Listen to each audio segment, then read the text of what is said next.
بسم الله الرحمن الرحيم. الحمد لله رب العالمين، وصلى الله وسلم وبارك على عبده ورسوله نبينا محمد وعلى آله وصحبه أجمعين.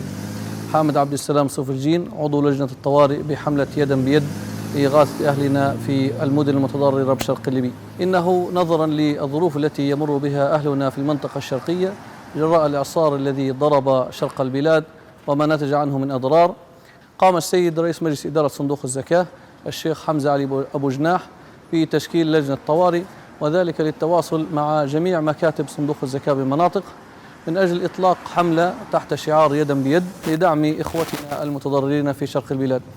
وفعلا أطلق جميع مكاتب صندوق الزكاة هذه الحملة، وتم توزيع نقاط تجميع في المناطق، وذلك لتلبية ما يمكن تلبيته من احتياجات أهلنا المتضررين في تلك المناطق المنكوبة.